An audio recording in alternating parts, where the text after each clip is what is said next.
Hey guys, I'm back. Episode 7. I uploaded 2 episode 5s because I'm dumb. Anyways, here we go. AirTycoon Online 2. Once again, I haven't played for 2 days except for about 20 minutes this morning, and I'm still overwhelmingly leading. Not quite double yet, but overwhelmingly leading. So I think this game is too easy for me. It's just so easy. I spent the last 2 days focusing on schoolwork and trying to get that back. A lot of my routes are struggling because, I don't know. Maybe competition, bad slots, that kind of stuff. Oh, geez. I've been so busy the last few days doing shit I don't like and stuff, catching up on schoolwork from missing 2 days of school from being sick, where I made the bulk of these episodes. So, anyways, what is happening now? I have a shitload of money, but I'm not making a shitload of money. Which means I'll probably lose actually quite soon.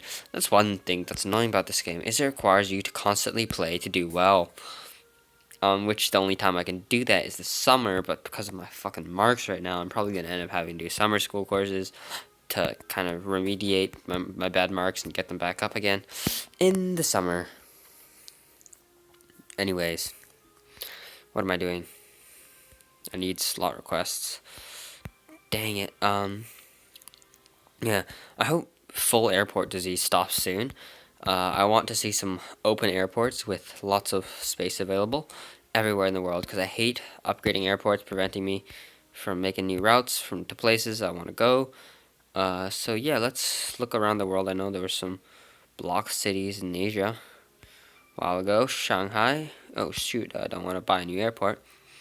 I just want to do slot requests. So, airplanes. Buy some new airplanes. Oh, let's look at some reports first. 151k. Holy shit, that is bad. You can do better in ATO1 by a lot. Yeah, you can be making up to 300k at this point in ATO1. I'm in ATO2, which is about 45%, 50% easier, and I'm still only making that much. But guess what? Look at my passenger graph. It's literally stopped going up and just started to do the up-down monthly pattern. When I stop playing, it's literally exact. The World Traveler derped out on me. My company value graph is sloping off. You know why? Because most of my value is sitting in reserve, as you can see. Or not most of it. See, nearly half of my value is sitting as reserves, and is not active in just cash. And I have about another half of that reserve in airplanes, which don't exist, or in airplanes and airplanes I can buy. So because my cash is not doing work, that is why I'm not making improved profit. So if you're sitting on cash, spend it as fast as you can because you need to put your cash to work, and your cash needs to make your money, not you. Anyways, routes. That's too far. Oh, dang, there are no routes already. Okay. I'm still looking for routes above 1,150, so pretty good routes is pretty much what we're looking for here. Not many exist still. I'll do Dallas. Dallas to Barca. Barca, Moscow. Let's do Moscow first. Oh, that's just in range. That is a tough freaking flight. Imagine flying that every day with your landing once you arrived in Moscow with fuel critical. That'd be pretty scary. I wouldn't want to fly that. Okay, I'm just going to choose a city and do it first instead of do it the more efficient way, which is look for the best possible route at all times. But the reason why that doesn't work is it's very difficult to do when you're trying to play a lot in a short amount of time, and you just have to go with what you get, which is still good enough. Oh shit! See, I'm trying to play fast, but I'm wasting time actually, because I just made a route with no food, and that's not gonna make any money. So let's get some food and make some money. Okay, perfect. Next city I'm going to do is Houston. Maybe Houston has some routes. I don't know. Okay, Houston to Moscow. Houston, everything is taken. I'll take Luxembourg and Munich. Oh, even Munich is taken. Dang. Okay, I got to start taking Munich too. Munich is about the same size as Barca, so if it's worth taking anything to Barca, it's worth taking anything to Munich. I really, honestly do despise the fucking brokenly low world traveler indexes of the worlds I get. In case you don't know, 1970, I see servers with above 4,000 world traveler all the time when I'm not playing on them. And jeez, does it piss me off, because if your world traveler is that high, it seems like the people playing on the server don't even know. But you can connect anything to anything and it works. Big planes are relevant. Like, you can use the 747 and make 10 plus K with it on your good Monopoly routes. Whereas on a server like this one I'm playing on, if you use a 747, you're going to make, I don't know, 5K on it. And then compared to your depreciation cost, you're going to be losing money fast. Really freaking fast. So yeah, that's kind of an annoying luck-based part about this game, is your server. And that honestly makes me very unhappy.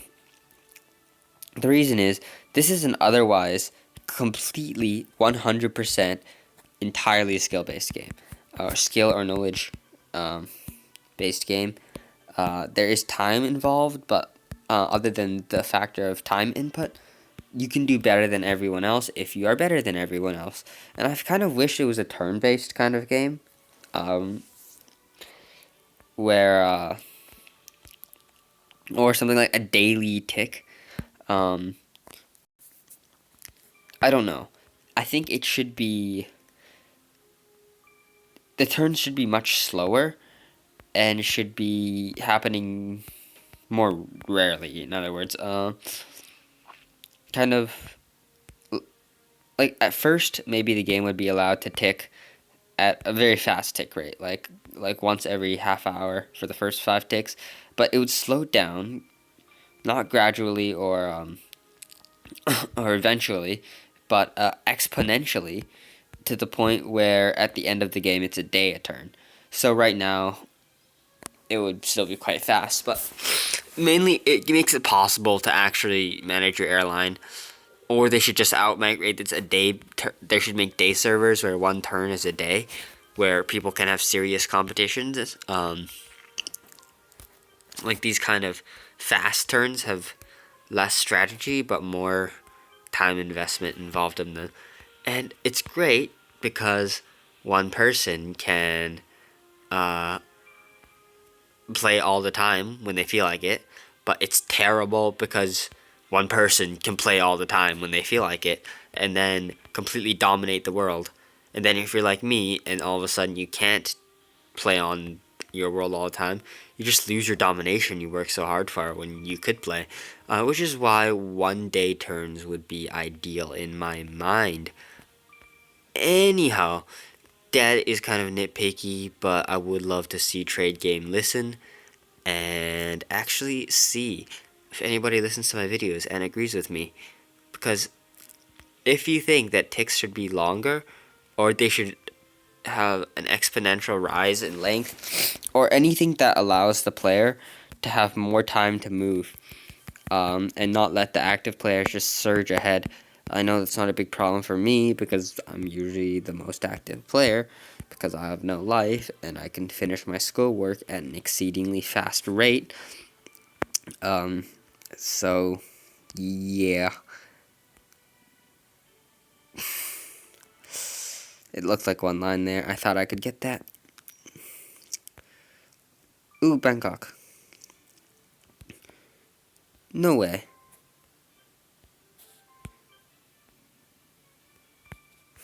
Dang it, that's taken. No. No. Oh my god, I should stop whining because you guys probably have ears and would like to keep them. And yeah. Everything is too far from Barcelona because the city's in the fucking south, so nothing can connect to it. Pet peeves. No, actually. Man, I want long-range aircraft. Like, legit long-range aircraft, not like some Tupelo bullshit. I want, like, some Lockheed Martin thingies. What else are long range as hell? Boeing 767, those kind of planes. I need those. I need those. I need some small long range airplane too. The good shit. 767 is actually a terrible aircraft, by the way, in this game. It's so expensive and ineffective, it's kind of hilarious. No one should use it. You're not going to make money. Is LA out of range of Moscow? It doesn't look farther than Phoenix, but it's almost a direct straight line from Phoenix to Moscow. Like, Phoenix is, like, en route, pretty much. No, it's not.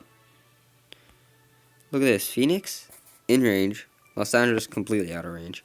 It looks like they're parallel, almost, compared to Moscow, but obviously I'm wrong. No, seriously, the World Traveler, though, is in the 2500s. Once it gets into the 3200s, I can work with that to literally generate more than 2,000 routes, which will all be profitable. So, yeah, I am really, really waiting now on some luck and some whatever can happen to give me World Traveler Index. Just give it. I need World Traveler Index. How does it go up? What determines what it goes up? Is it random luck? If it is, that's annoying. I've never managed to get a server where both my random luck is good in terms of the server and the players are not the most insane ever. I mean, I got one world where at the very beginning, it was where I learned from the Tupolev 124 trick, the fact how exploitable and OP they were. This freaking guy, by the end of the game, had like 9,000 routes. It was absolutely the most insane thing I've ever seen. And if you want to know what 9,000 routes look like, and mostly short range too, so I guess he was just sitting around slot requesting all day, or he was spending money on slot requests, which would be interesting. It looks like a fucking swarm. Like, the entire map is just covered with white lines. Just entirely freaking insanity. Words don't make sense because I can't figure out how to describe the enormity of the freaking expansiveness of his routes. Like, I only have 200. Like, it's much easier to have 200 in ATO1 by this point. Battery low. Shut up. Man, getting 10 Tupolevs off the ground is hard. If this World Traveler doesn't go off, I won't be able to find any routes. Oh, I'm out of Tupolevs. How great. Okay, well, I hope you guys enjoyed this episode. My battery's low, and I'll see you guys next time. It's not good to leave your phone in low battery. Yeah, I'll see you guys next time. Stop.